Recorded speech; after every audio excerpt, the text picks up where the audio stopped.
Je suis arrivé à Saint-Denis en septembre 2015 avec la volonté de porter un projet assis sur les droits culturels, ce qui a correspondu à la volonté de la ville, de la municipalité, qui par ailleurs s'était déjà engagée depuis plusieurs années sur l'agenda 21 Culture, qui était à Bilbao en 2015 et qui était convaincue par une démarche un peu novatrice dans ce domaine-là et qui permettent d'associer plus les gens, la population à la construction finalement d'un projet culturel partagé. Le début, en fait, la réunion des acteurs culturels, ça s'est fait juste après, effectivement, l'assaut à Saint-Denis et suite aux attentats de Paris et du Stade de France. Voilà, donc un climat extrêmement lourd, tendu, nous a tous marqués et sur lequel, voilà, on commençait ce travail finalement sur le projet culturel et cette interrogation de des identités culturelles, de la diversité de Saint-Denis et comment on allait travailler cette matière qui était brûlante à ce moment-là. Avant d'écrire, bien sûr, faut parler et parler avec des gens, des personnes. Et ces personnes, ce qui a été important dans la première marche, c'était de réunir, mais pas seulement des acteurs culturels, pas seulement nos services. C'était pas l'idée de faire uniquement avec des agents municipaux un projet, mais d'associer plus largement les acteurs culturels, bien sûr, mais aussi les acteurs de l'éducation populaire, de la jeunesse, voilà, des élus également, pas seulement de la culture, mais qui soient le maximum d'élus de la municipalité, qui est toute personne intéressée finalement par une politique publique. On a organisé ces journées sur un an finalement, sur 9 journées, mais c'est pas seulement 9 journées, parce qu'il y avait beaucoup de travail évidemment entre chaque journée, avec cette transversalité, et c'est ça qui a été aussi sans doute le plus riche. On ne restait pas dans des questions de cultureux, en gros, mais qu'on était véritablement sur l'ensemble des politiques publiques, mais à travers le prisme culturel. Les orientations sorties du schéma, ce que je trouve aussi très intéressant, c'est qu'on n'est pas calqué sur l'organisation habituelle dans le champ culturel, entre spectacles vivants, les arts visuels, l'éducation artistique et culturelle, le patrimoine. Voilà, on n'est pas du tout en silo sectoriel, mais on est complètement transversal, et ce qui est évidemment l'ADN aussi du projet et de l'approche. Donc, par exemple, effectivement, cultiver, alors ça paraît un peu abscon, cultiver la géométrie variable des territoires, c'est la question du territoire, du rapport à l'espace et de la mobilité. Une mobilité physique et symbolique. Des gens à Saint-Denis, quand ils sont dans des quartiers comme Floréal, disent on va à Saint-Denis et il n'y a qu'un seul bus qui peut les transporter. Une personne, voilà, femme au foyer qui est avec ses enfants et qui ne sort pas de sa rue, quasiment pas, c'est une réalité. Et donc l'appréhension de l'espace et de la mobilité est complètement différente d'un cadre qui travaillerait chez SFR à la Plaine Saint-Denis. Donc c'est cette question-là d'inégalité dans l'appréhension de l'espace et du territoire qu'on travaille et qui peut être travaillée évidemment par toutes les disciplines et tous les secteurs de la culture et qui travaillent un enjeu fondamental d'égalité. Donc l'orientation 1, c'est cultiver la démocratie, effectivement, c'est la base, c'est les droits humains, et c'est la question de la gouvernance de nos équipements, de nos projets. Et c'est pas toujours évident, on le sait, quand à la tête d'un équipement, on a quelquefois un artiste qui est là pour apporter voilà, sa création et les choses. C'est difficile de dire qu'on va co-construire ensemble un projet. Donc voilà, et selon les équipements, qu'ils soient en régie par la ville ou extérieurs, ça va être un petit peu différent. Mais en tout cas, c'est la gouvernance partagée à tous les niveaux, d'un projet lui-même, dans une équipe projet, dans un projet d'établissement, dans une convention avec un partenaire extérieur et la manière dont les comités de suivi sont organisés, de réintroduire effectivement une approche plus ouverte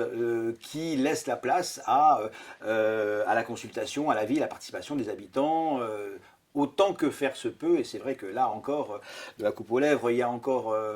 un long chemin, mais en tout cas, on s'y est appliqué sur en tout cas les équipements qu'on a évidemment en priorité en gestion directe, mais également de le faire évoluer dans les conventions qu'on a avec les autres acteurs. on affirme une politique culturelle inclusive, co-construite et attentive, c'est la moindre des choses. Donc on a une mission handicap à la ville avec laquelle on travaille de manière à réinterroger nos pratiques dans les équipements municipaux comme dans les équipements qui sont soutenus par la ville, comme le cinéma, l'écran, avec cinéma différence, avec l'acceptation de publics différents dans les séances de cinéma, mais ça passe aussi par la formation des relais, la formation, et ça c'est tout un programme qu'on a mis en œuvre avec la mission handicap, des formateurs qui ont fait un travail extraordinaire pour, au-delà même des acteurs culturels, de former les gens qui sont les relais des publics de manière à ce qu'on puisse mieux accueillir cette différence dans les équipements, mieux considérer évidemment les handicaps, travailler sur ça c'est tout à fait naturel, j'irai sur le bâti, sur l'accessibilité à tous nos équipements, mais aussi dans la manière d'organiser les services, l'offre culturelle, la participation des personnes à la vie culturelle de manière générale. On peut pas tout faire partant d'une direction de la culture ou des gens si motivés qu'ils soient. Il est important de commencer par la formation des relais pour amener les gens à une certaine autonomie et pour pouvoir pour qu'ils puissent appréhender eux-mêmes dans leur métier au quotidien un mode d'approche, d'action qui décline une approche par les droits culturels. Et donc il est évidemment, et c'est ce qu'on fait sur le handicap, mais également sur la petite enfance, sur d'autres secteurs. On va faire demain avec la santé des formations relais d'acteurs de manière à ce qu'ils puissent eux-mêmes porter une approche différente, transversale, plus accueillante et inclusive. Et donc c'est la base, compte tenu du renouvellement des personnels, des acteurs, ce qui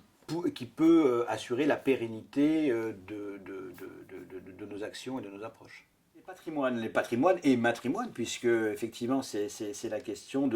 déjà de réinterroger le terme même de patrimoine, de son champ d'intervention, et d'en faire un outil véritablement d'une culture commune. À Saint-Denis, la question se pose de manière toute évidente, parce que c'est avec Paris une ville qui a une histoire très profonde, et donc cette épaisseur historique, elle nous permet finalement de construire du commun avec les gens qui viennent d'horizons très très différents, et en partant finalement des cultures différentes présentes à Saint-Denis, que les gens revendiquent ou pas, c'est leur droit, mais en tout cas il y a déjà une forme de ferveur, pas forcément religieuse, mais une ferveur par rapport à la ville, des jeunes en particulier. C'est étonnant de voir quand le festival hip-hop, tous les jeunes criaient Saint-Denis, comme ils crieraient Marseille à Marseille. Il y a quelque chose qui se passe là, à cet endroit-là, de revendication finalement du territoire, de son identité, et je pense que l'épaisseur historique du territoire, il fait quelque chose. Et donc, s'appuyer sur, et des gens comme Nicole Rodrigue évidemment le font à merveille, partir des racines pour montrer que des pratiques ancestrales à Saint-Denis, la diversité préexistante dans ce territoire depuis des siècles et des siècles, c'est quelque chose qui a permis finalement de conforter cette ville, son identité, et voilà, travailler sur cette matière avec la présence vivante des cultures différentes et l'articuler avec ce patrimoine historique, ces matrimoines historiques, évidemment pour rééquilibrer évidemment l'apport des femmes considérable dans cette histoire, travailler sur le matériel comme l'immatériel, le bâti et le non bâti, c'est quelque chose qui nous paraissait assez évident et qu'on travaille dans le cadre de ce qu'on a appelé le pôle des patrimoines et matrimoines qu'on a organisé autour du musée et de l'unité d'archéologie. C'est la première fois effectivement que je vois un service d'archéologie géré par une ville de cette manière et de cette importance, dans 14 agents permanents, plus les gens qui sont effectivement sur les fouilles de manière régulière. Voilà, c'est un environnement très particulier et qui qui a été créé à l'occasion des fouilles qui se sont organisées dans les années 80 et qui ont complètement restructuré le centre-ville. Avant même de reconstruire ce centre-ville, il y a eu des fouilles très très importantes sur un tiers du centre-ville. Et ces fouilles archéologiques ont mis à jour, évidemment, toute cette histoire, cette épaisseur historique. C'est les résonances actuelles avec les découvertes archéologiques, on ne se rend pas compte. Il y a eu une exposition qu'on a faite entre archéologie, art contemporain et le conversatoire, avec des projets d'artistes travaillant avec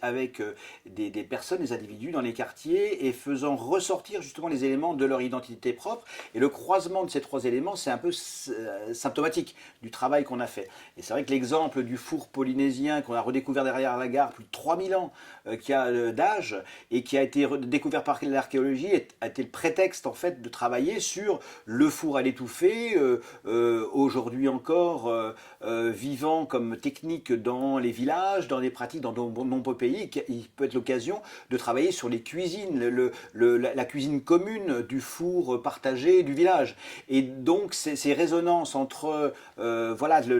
cet objet archéologique découvert si ancien et puis la réalité de ce qui peut être vécu aujourd'hui, peut être un prétexte à travailler voilà, encore ensemble sur ces techniques et valoriser les savoir-faire, les savoirs, les pratiques des personnes vivant aujourd'hui à Saint-Denis. C'est vrai qu'on ne fait rien tout seul, hein, que ce soit au niveau d'une ville, et une ville